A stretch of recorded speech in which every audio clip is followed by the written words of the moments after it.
Hello दगड़ियों, पहला प्रणाम नमस्कार। मैं हूं रॉकर रज्जू अल्मोड़ा जिले के छोटे से गांव जोरी से। दोस्तों फिर से स्वागत है आपका अपने यूट्यूब चैनल रॉकर रज्जू ब्लॉग्स में। दोस्तों आज है महाभागवत पुराण का 5वां दिन। तो मेरी वीडियो के साथ जुड़ रहिएगा। अगर मेरी वीडियो आपको अच्छी लगे उसको लाइक कर देना और मेरे यूट्यूब चैनल को सब्सक्राइब कर देना।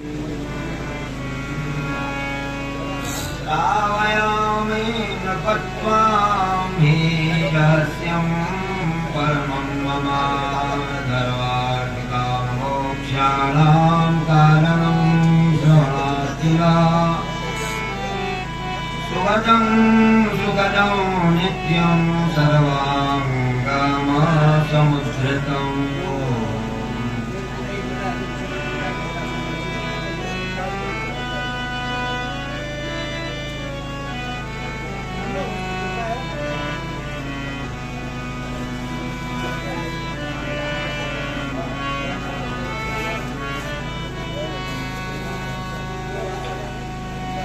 राजन प्रवक्ष्यामि पुराणं गुह्यमद्भुतं। हे राजा जन्मेजय, हम तुमको बहुत गहन गोपनीय ज्ञान प्रदान करेंगे। तुम शांत होकर और एकाग्र होकर उस ज्ञान को सुनो। ज्ञान भी है, आख्यान भी है, मतलब उसकी कथा भी तुम्हें सुनाते हैं। पुण्यम भागवतम नाम, मैंने भागवत पुराण की रचना की है और पहले सुखदेव को पढ़ाया था, अपने पुत्र सुखदेव को। और अब यदि तुम चाहो तो तुमको भी पढ़ा देते हैं। तो जो उसको पढ़ लेता है, सुन लेता है, उसका कल्याण ही हो जाता है। इसलिए वो मतलब सभी प्रकार की संपत्ति को देने वाला है। धर्म अर्थ काम मोक्ष, ये जो है 4 पुरुषार्थ कहा जाता है, ये सब देने वाला है। ये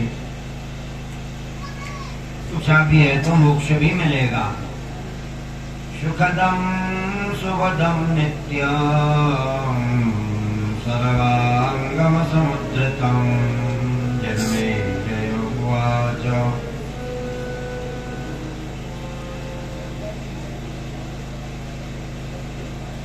जन्मेजय कह रहे हैं, जन्मेजय जरत्कारू ऋषि कास्तिक मुनि के विषय में पूछ रहे हैं व्यासदेव से, क्योंकि व्यासदेव ने आस्तिक मुनि का प्रसंग सुनाया था पहले। अब उसी को वो दोबारा पूछ रहे हैं।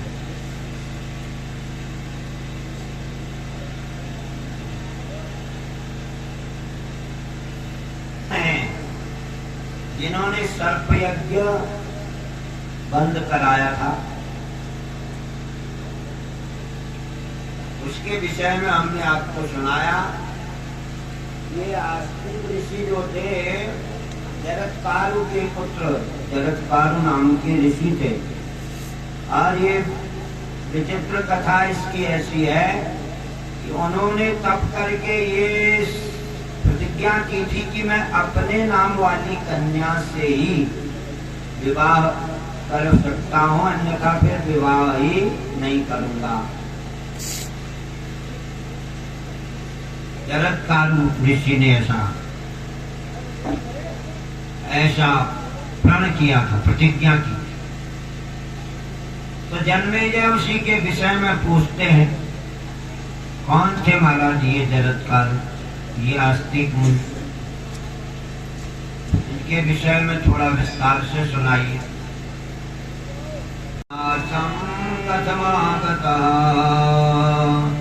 प्रयोजनं किमत्रास्य सर्पाणां रक्षणे प्रभो, कथयितन्महाभागा विस्तरेण कथानकं, पुराणं च तथा सर्वं विस्तरात् तत्सुब्रता। कहा, महाराज हे वेदव्यास जी, गुरुदेव, आप कृपा करके बताइए कि ये आस्तिक मुनि किसके पुत्र हैं? ये विघ्न इस यज्ञ में, सर्व यज्ञ में विघ्न सर्पों की रक्षा करने में इनका प्रयोजन क्या था? हे महाभाग, करके इस विषय में मुझे बताइए।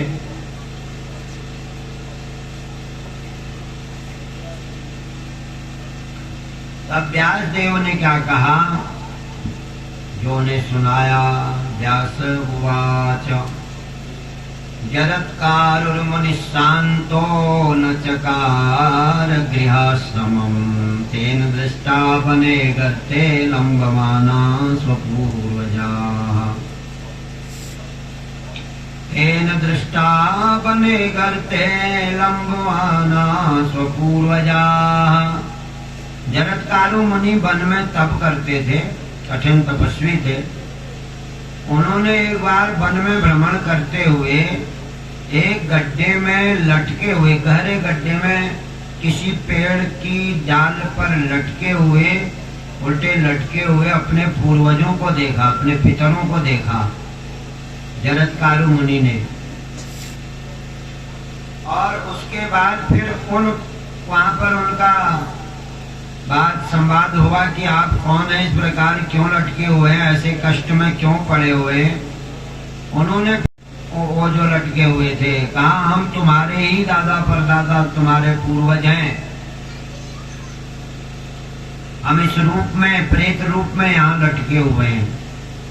और अब तुम जो है, अब तुम जब गृहस्थाश्रम करोगे, तुम जैसा गुणवान तपस्वी त्यागी पुत्र जब गृहस्थाश्रम अपनाएगा तो उसकी संतानें भी उसी ढंग की होंगी, संस्कारवान त्यागी स्वभाव की। तो तुम्हारी जैसी ऐसी सुंदर धर्मात्मा संतानों की ही आवश्यकता है कलयुग में। इसलिए तुम ऐसा करो।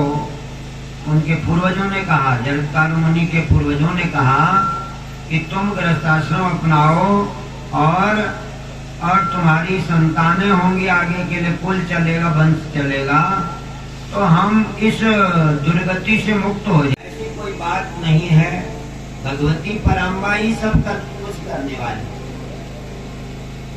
शक्ति वही है। ब्रह्मा जी में सृजनी शक्ति है और विष्णु भगवान में पालनी शक्ति है, पालन करने की। और शंकर भगवान के पास संहारणी शक्ति है। तो ये अपनी अपनी शक्ति से काम कर रहे हैं। और शक्ति किसकी है? भगवती दुर्गा माता की ही शक्ति है।